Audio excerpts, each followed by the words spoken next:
2008 के टाइम पे चाइना की एक कंपनी थी जिसका नाम था सानलू ग्रुप। वो बच्चों का बेबी फॉर्मूला बनाती थी और एक दिन प्रोटीन पूरा करने के लिए उन्होंने अपने बेबी फॉर्मूला में मेलामीन नाम का सब्सटेंस डालना शुरू कर दिया। बट ये मेलामीन एक टॉक्सिक केमिकल था और इससे चाइना के 3 लाख बच्चे बीमार हो गए और 6 की डेथ हो गई। बदले में चाइना की गवर्नमेंट ने सानलू ग्रुप के 2 ऑफिसर्स को डेथ सेंटेंस दे दी। ऐसा ही कुछ इंडिया में भी हुआ जब यहाँ की बहुत सारी कंपनीज फेक ORS बेच रही थी। ये फेक क्यों था? क्योंकि इसमें WHO की रेकमेंडेड लिमिट से 10 गुना शुगर थी।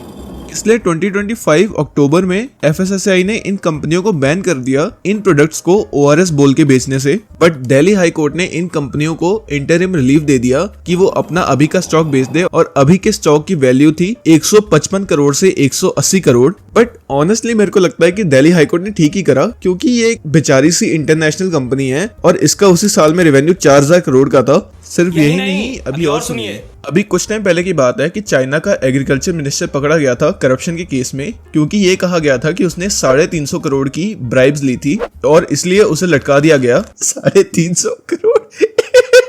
और इंडिया में मैंने अपनी पूरी जिंदगी निकाली है और मैंने एक बार नहीं देखा कि कहीं ना कहीं पे करप्शन हो रहा हो। ये जो बिहार का ब्रिज है बाय द वे, जो बार बार टूट जाता है, ये इसलिए थोड़ी टूट रहा है कि इसकी कंस्ट्रक्शन वीक है। ये तो इसलिए टूट रहा है क्योंकि जिस नदी में बना है वो बहुत तेज चलती है। And as someone who comes from a real estate background, मैं तुम्हें इतना तो बता सकता हूँ कि इंडिया ही अकेला ऐसा देश है जो प्रॉपर अच्छा सिस्टम बनाता है। बाकी देश तो वुड यूज करते रहते हैं, इंडिया अकेला ऐसा है जो प्रॉपर तगड़ा कॉन्क्रीट यूज करता है अपने काम में। और ये चाइना, ये तो पागल सही है। क्या ये दूसरे देशों की टेरिटरी मांगता रहता है कि अरुणाचल प्रदेश मेरा है, कभी ये ताइवान मेरा है, कभी ये रशिया का हिस्सा मेरा है। लेकिन इंडिया जैसा अच्छा नेबर किसी देश को नहीं मिल सकता। कभी उठ के वो बांग्लादेश कहता है कि ग्रेटर बांग्लादेश बनाएंगे, कभी उठ के नेपाल कहता है कि ग्रेटर नेपाल बनाएंगे, कभी ये चाइना कहता है कि अरुणाचल प्रदेश मेरा है, ये पाकिस्तान जो सभी लेना चाह रहा है। But India doesn't give a flying fuck. India देखो सिर्फ अपना पैसे कमाने पे लग रखा है, किसी से फर्क ही नहीं पड़ता इंडिया को। और जो चीजें अभी तक इंडिया ने अचीव कर रखी है ना, चाइना कभी सोच भी नहीं सकता। जैसे चाइना एक डिक्टेटरशिप है और हैप्पीनेस इंडेक्स पे सिर्फ 68 पोजीशन पे आता है। दूसरे साइड इंडिया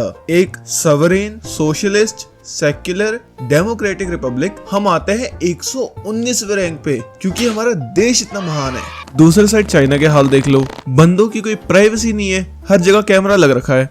इससे थोड़ी बहुत साफ सफाई तो होगी है, लेकिन बंदों की कोई पर्सनल लाइफ ही नहीं है। इसी साइड मेरा इंडिया देखो, ये बंदे ने अपना बाइक 299 पे भगाया है और ओपनली इंस्टाग्राम पे वीडियो डाल रखी है। हालांकि इंडिया में कोई भी ऐसी पब्लिक रोड है नहीं जो 100 के ऊपर बाइक्स को अलाउ करती हो, बट इसे कोई माइक ला के कुछ नहीं कहेगा। इनफैक्ट चाइना को इंडिया से सीखना चाहिए कि कैसे इंडिया ने अपने सिटीजन को इतनी अच्छी पर्सनल लाइफ दे रखी है। इंडिया में चाइना जैसे थोड़ी होता है कि छोटी छोटी बात पे चालान काट दिया, कभी साफ सफाई करवा रहे हैं। India is a proper free nation. हाँ, तुम्हें प्रॉपर फ्री होने के लिए पैसा चाहिए। अगर ऐसे ही चलता रहा तो इंडिया चाइना को बीट कर देगा इकोनॉमी में बाय 2047, जब बेंचो पूरा चाइना बूढ़ा होकर मर जाएगा और इंडिया में भी एक बंदा बचेगा due to the recently declining birth rates. But in all seriousness, India really needs to pick its fucking game up. हर जिस चीज में हम 2 कदम आगे बढ़ते हैं तो किसी दूसरी में हम 1.5 स्टेप्स पीछे आ जाते हैं। अगर सिटी के बाहर शानदार हाईवे बन रहे हैं जो 2 महीने में टूट जाएंगे, हर एक हाईवे के लिए सिटी के अंदर की 10 रोडें बिल्कुल ही गायब हो जा रही हैं। हमारी GDP पर कैपिटा में इतनी ज्यादा इंप्रूवमेंट होने के बावजूद, हमारी एफ्लुएंट क्लास इतनी ज्यादा अमीर होने के बावजूद, बाहर की कंपनियां हमें एक पोटेंशियल मार्केट नहीं बट एक डंपिंग ग्राउंड समझती हैं।